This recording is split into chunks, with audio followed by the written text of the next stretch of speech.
Oke, halo semuanya, salam jumpa. Ini adalah pertemuan ke-8 dan kita akan bahas tentang how to analyze persuasive element in academic listening. Ya, tujuannya ada dua. Pertama, kita ingin mencoba listen for speaker persuasive element and also identify element of persuasive discussion. Nah, jadi tujuan dari persuasive teknik ini kalau kita amati adalah mencoba untuk meyakinkan orang lain. Nah, jadi boleh jadi dosen atau saat kalian juga berdiskusi, sebetulnya nanti kita akan mendapati ada beberapa elemen-elemen yang itu mencoba untuk meyakinkan pendengar. Nah, ini penting sekali agar kita juga bisa memahami dengan baik hal yang ingin disampaikan oleh si pembicara. Oke, kalian bisa lihat di sini ada beberapa tipe untuk persuasive language technique ya. Saya akan coba fokus ke bagian pertama. Jadi ada teknik yang kita kenal dengan istilah flattery. Ini biasanya digunakan untuk complimenting audience. Ya, contohnya ujarannya seperti misal, "A person of your intelligence deserve much better than this." Nah, jadi yang dicetak tebal itu adalah cara dia menunjukkan persuasif teknik di dalam ujarannya. Oke. Berikutnya adalah opinion. Ya, a personal viewpoint often presented as a fact. Nah, jadi sebetulnya hanya sudut pandang, tapi ditampilkan, ya, disajikan seolah-olah seperti fakta. Nah, jadi itu bentuk opini, tapi disampaikan secara persuasif gitu. Contohnya seperti ini. "In my view, this is the best thing to have ever happened. In my view, this is the best thing to have ever happened." Ya. Lalu ada hyperbole, ya. Jadi dia mencoba untuk melebih-lebihkan atau ya hyperbole to exaggerate language used for effect. Jadi karena dia mau memberikan efek. Misal seperti ini. "It's simply out of this world. Stunning." Nah, jadi dia coba memberikan penekanan di kata itu. Ya, jadi ini kalau kita perhatikan ada beberapa, termasuk penggunaan personal pronoun seperti I, you, we, lalu ada imperative command, jelas sekali dia memberikan instruksi, lalu juga ada triplets di sini. Triplets di sini seperti 3 point to support an argument. Nah, jadi kalau kalian perhatikan ada beberapa yang memang sengaja mengulang-ulang. Contoh, "Safe street means comfort, reassurance, and peace of mind for you, your family, and also your friends." Nah, jadi kita lihat ada yang diulang. Peace of mind for you, your family, and your friends. Nah, lalu juga dia mengulang ada pola sama, 3-3. Comfort, reassurance, and peace of mind. For you. Oke, for you, for family, and your friends. Oke, jadi ada beberapa kalian bisa nanti lihat sana, termasuk di dalamnya juga ada emotive language, ya, ada statistik tentu dengan tampilan statistik dan juga figure dan juga table dan sebagainya, itu bisa mempersuade, ya, persuasif teknik juga. Lalu ada rhetorical question.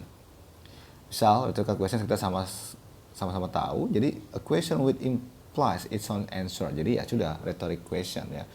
Jawabannya kita sama-sama tahu. Misal seperti ini. Does one success? Ya, siapa sih nggak ingin berhasil atau kesuksesan seperti itu.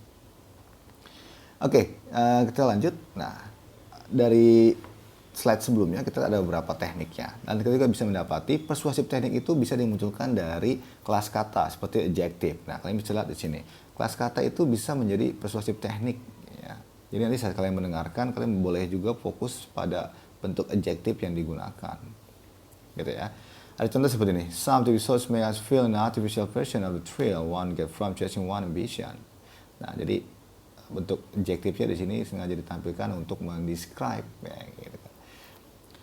Jadi, nah, adverb juga bisa, ya, memberikan kesan atau nuansa dan juga elemen untuk persuasif.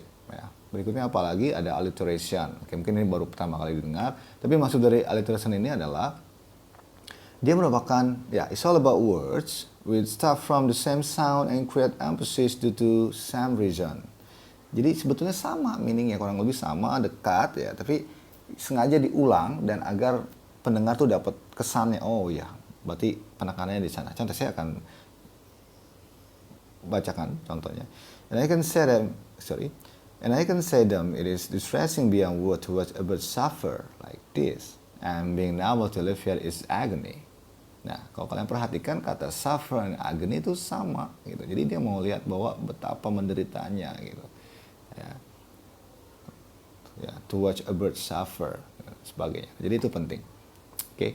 Salah satu tekniknya dikenal dengan istilah tadi alliteration. Berikutnya adalah tentang connotation. Nah, harus diperhatikan. Jadi konotasi ya bisa berkonotasi negatif ataupun positif. Jadi seperti itu. Misal, saya ingin menjelaskan bahwa saya ingin menyebut misal nama saya itu Saint. Ya. Nah, itu lebih soft kalimatnya, ya. Karena boleh jadi kalau saya gunakan diksi yang lain itu akan berbeda. Maknanya sih boleh jadi tetap sama, ya, tapi akan punya specific meaning. Misal, kalau saya hanya ingin mengindikasikan itu dia thins, maka tidak perlu saya sebut misalkan dengan bentuk slender, slim, or skinny, lean, slight, apalagi kalau lanky, atau apalagi kalau undernourished, ya, dan sebagainya. Jadi itu juga persuasif.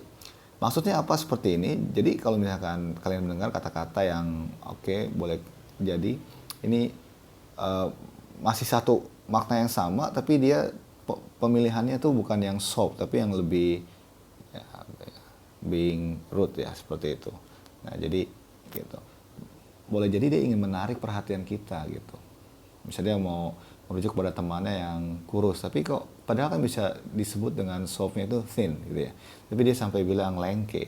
Nah, berarti ada sesuatu. Dan itu untuk persuasif, untuk menarik, ya. Tadi itu convince, ya. Oke, ternyata ini kesimpulannya. Persuasive meaning itu is all about tones, ya. Nada apa atau nuansa apa yang ditampilkan oleh si pembicara. Apakah is it passionate, logical, reasonable, mocking, or humorous, and so on and so on. Nah, jadi kalau kalian lihat, ini tone-nya ada banyak sekali, mulai dari passionate, mocking, assure, reasonable, impersonal, ya. Nah, ini harus kita tahu, ya.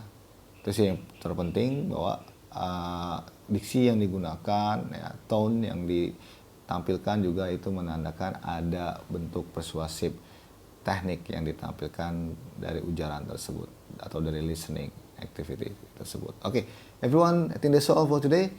Terima kasih sudah menyimak. Ya, mohon maaf jika ada hal yang dirasa kurang dari sesi presentasi ini. Terima kasih semuanya. Salam.